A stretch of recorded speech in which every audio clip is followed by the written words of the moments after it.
So first off, I just want to start this video off with hi. It's been a while. I know. I just haven't. I've had stuff posted. I just haven't gotten around to uploading it. Um, I don't really know why I haven't been uploading, but it's there. Um, anyway, I'm here to talk about the Division 2, specifically the open beta. I was gonna do a goof with my Division 1 beanie toque if you're Canadian, but it's summertime in Division 2, so that's out. Anyway, the Division 2, I played the open beta. I didn't do I didn't have it for the closed beta, but this beta did actually make me pre-order the game. That said, if you didn't like the Division, you're probably not going to want to play this one either, just because it's more of the same, really. I'd make the same argument. If you didn't play Destiny 1, you're not going to play Destiny 2, stuff like that. But for Division players, people who liked parts of the Division, I can say that Division 2 is actually worth it. I know, I'm surprised coming from a Ubisoft game. The game looks great. The graphically, it's pretty amazing actually. There's none of that stereotypical Ubisoft downgrade from trailer to actual game, so I'm happy about that. The one thing that I will say that's kind of weird about, or really bad about the beta, was they locked the most important tool. My scarf is falling down. They locked the most important tool in the agent's tools for the beta. For some reason, they locked the pulse, which is the weirdest thing to lock. That's the one thing that lets you mark enemies and chests so you know where everything is. That's my one complaint about the beta.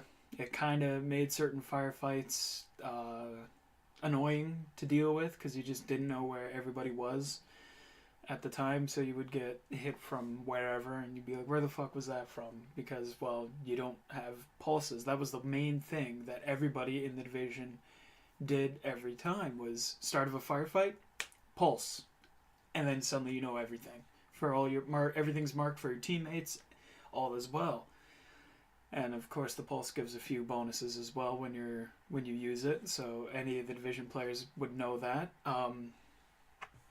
So I will say, main missions and side missions and characters do feel a lot more well written here, just from what was available in the beta. They actually feel a little more developed, not just people that shout exposition and give you orders throughout. They felt like real characters in this, and not just like caricatures, essentially. Some of the side missions I found myself more intrigued in. Like, one of them was stealing the Declaration of Independence. I can't even say that without laughing because of how ridiculous it is, but it's in the game and it's great. It's a fun mission. All these missions are really cool because they usually take place around landmarks of DC, so that's kind of cool. The MLK library, stuff like that. Opening mission, I called this one to one of my friends that the opening mission would be you saving the White House and the White House becoming your base of operations. I thought that was going to be the one thing that the game would do, and that's what they did. So, now gameplay wise, it feels a lot less clunky than the first Division. Everything feels nicer to play. Gunplay feels great in this game. There's a lot more audio-visual feedback, which was certainly lacking in the original one. When you were shooting somebody in the first Division game, you didn't feel like you were doing anything. It felt just bland and blah. Here, it feels a lot more interesting because of sound design, the audio-visual feedback of firing a weapon and actually hitting a target.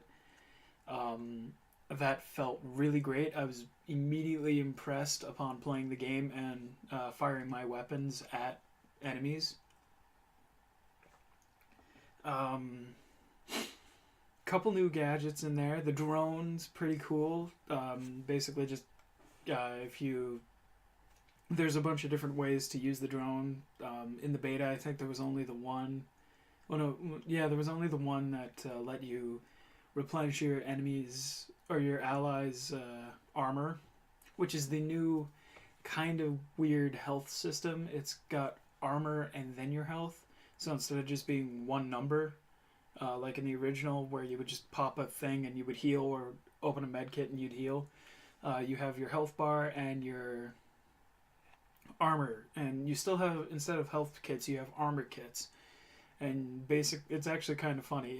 In this, you actually see him pull out like a plate of armor that's all destroyed and stuff, and like popping a fresh one in his combat vest. I thought that was a nice touch instead of it just being a static bar and no animation. So I thought that was kind of cool.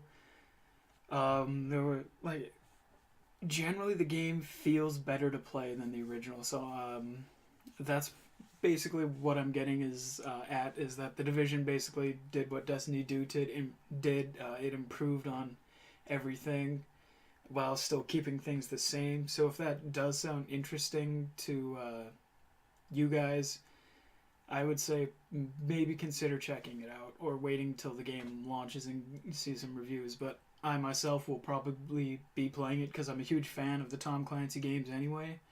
I just was reluctant to get this one because I don't know. Nothing really wowed me about it till I played the actual beta and saw just how improved every system was and everything was in the game. So that's gonna do it for this episode, this quick vlog thing on the Division 2 open beta. And I'm definitely planning to get off my ass and keep editing and actually uploading these videos, because I have quite a extensive backlog at this point that I will be posting. So thanks everybody for watching, and we'll see you next time.